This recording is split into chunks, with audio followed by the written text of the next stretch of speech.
Guys, so today I am going to be doing a products that I've hit pan on video. I'm actually not sure if this is something that I've ever done before. I feel like I may have done this like close to like 2 years ago. If I have done it, it's been forever, and I've been meaning to do one for a long time now. And my friend Amanda D here on YouTube posted a products I've hit pan on like a few days ago. So that really inspired me to want to do this because I have always like been meaning to do this. It's always been in the back of my mind. I've just never sat down to film this video. So yeah, I was actually really surprised that I didn't have more products to talk about. And most of the products that I do have here are eyeshadows, which surprised me. Like I swore I had pan on more blushes than I do. But I only have 3 products to talk about that are not eyeshadows, so we're gonna get those out of the way first. Here I have my ColourPop blush. The name is not on the back of the packaging, which is my only gripe with these powder blushes, but this is in the shade Noodles, I'm fairly sure. This is just like a really basic cool toned pink blush, but I love these kinds of blushes. Obviously I have like pretty decent pan on it.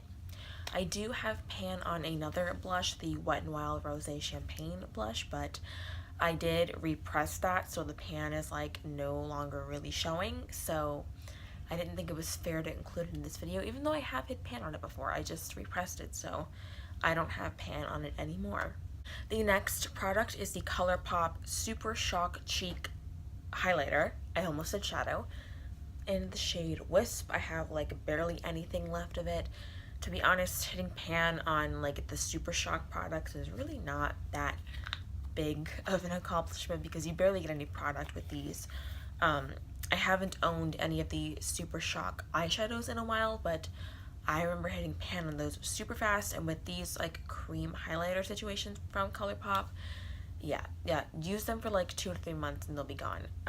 Which is both a good and bad thing, I suppose, if you're a project panner. I'm gonna need to be replacing this pretty soon. The next product that I've hit pan on is my Physicians Formula Butter Bronzer. This is also the second pan that I've owned of this. I completely finished one of these up last year. It's my goal every year to use up at least 1 blush, 1 highlighter, and 1 bronzer. This year I've upped it a little bit. I want to finish 2 blushes, 2 highlighters, and 1 bronzer. 1 bronzer is a lot to use up in a year. Bronzer just takes forever. But I'm pretty sure I can get this done this year. I'm starting off the year with significant pan on it.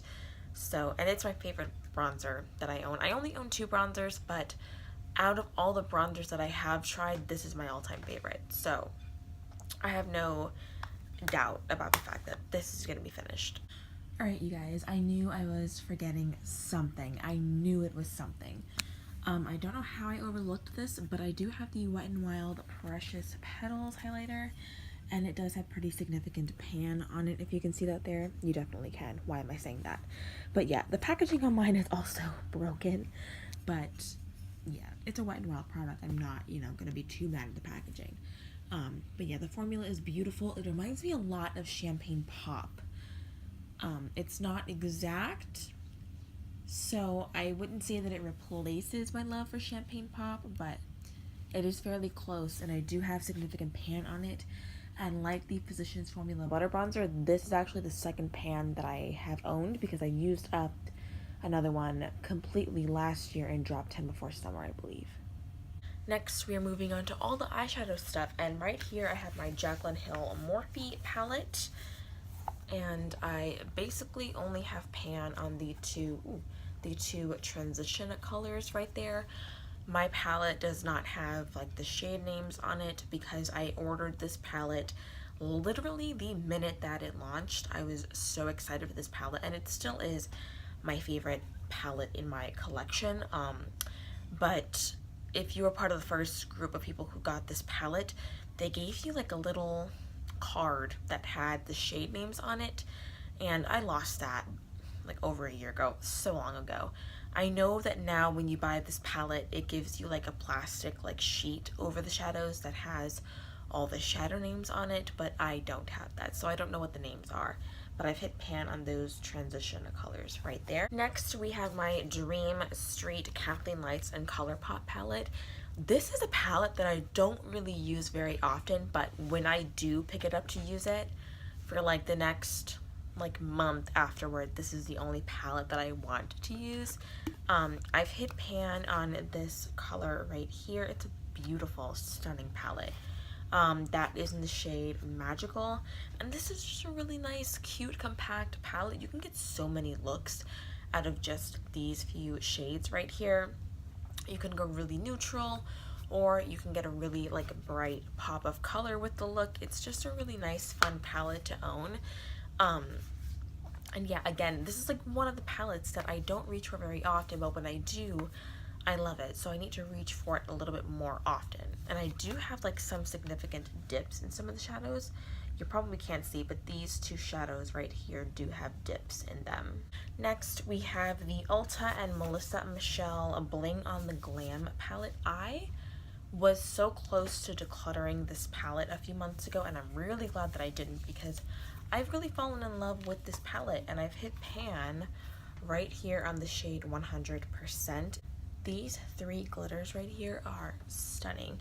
I'm not going to swatch them because they're pressed glitters, and pressed glitters don't usually swatch very well, but they're beautiful on the eyes, and this palette is so gorgeous. As you guys can see, you can create some really, really beautiful like pinky mauve looks with it. I went to go see The Wicked on Broadway. I took my mother for a birthday gift, and I wore this green glitter all over my lids, and it was such a beautiful look. This palette is really affordable but really high quality, and I don't know why I'm hyping up this palette so much, because I'm pretty sure you can't get it anymore. But if you do own it, this should be a nice reminder to dig it out of your collection and use it. Next off, I have to dig into my matte singles for these next two shadows. But this shadow that I've hit pan on right here is Soft Peach from Anastasia. Before I started panning the e.l.f. Matte for Matte palette in the Single Ladies and My Man Matte project, this was the shadow that I was using to set my concealer / primer on my eyes. So yeah, that's why it has such a big dip in it. And this next one is the Anastasia shadow in the color Burnt Orange. It's got a little bit of that purple from Julia's Place on it, but just don't mind that. When I first got this shadow, like about like 3 to 4 years ago, was it that long ago already? I want to say it was like 3 years ago, but I used to live for this shadow as my transition color. I don't get a lot of use out of it anymore, but obviously at one point it was very, very loved. And in case you guys are wondering, because I just got distracted by how beautiful my nails look in my phone as I was recording, I'm wearing the shade Yzma from Kale Polish. But anyway, I have pan on 3 more shimmer singles. This is the shade Legend from Anastasia, and I bought this because I loved this kind of shadow in the Jaclyn Hill Morphe palette, and when I was building my Z palette collection, I guess, or my singles collection, I guess, to fill up my Z palettes, I knew that I wanted a shimmery color like this, and it's done me really well. I love this color so much. The next one that I've hit pan on is the shade Liar Liar from ColourPop. It's just a really pretty pinky, kind of peachy, I guess. I mean, like in the camera right now, it's looking a little bit peachy. In person, it looks more pink to me, but I use this as an inner corner highlight when I'm doing a more cool toned eye look. You could totally use this on the lid as well, but I just love it for an inner corner highlight. This next shadow is also the last product I'm going to be talking about, and I bought it with Burnt Orange around 3 years ago. So this is the Anastasia eyeshadow in the shade Glisten, and it's just a really, really pretty, really basic like beigey shimmer, but it's a really, really gorgeous color for everyday wear, and I have obviously hit massive pan on it. I used to be obsessed with this color, and now that I'm more into glitter, I don't really use this as much, but I do still use it like on my lids, and then I'll put a glitter over top of it. Those were the products I have in my collection that I've hit pan on. I want to start doing this a little bit more regularly, I guess, to keep up with what I'm hitting pan on.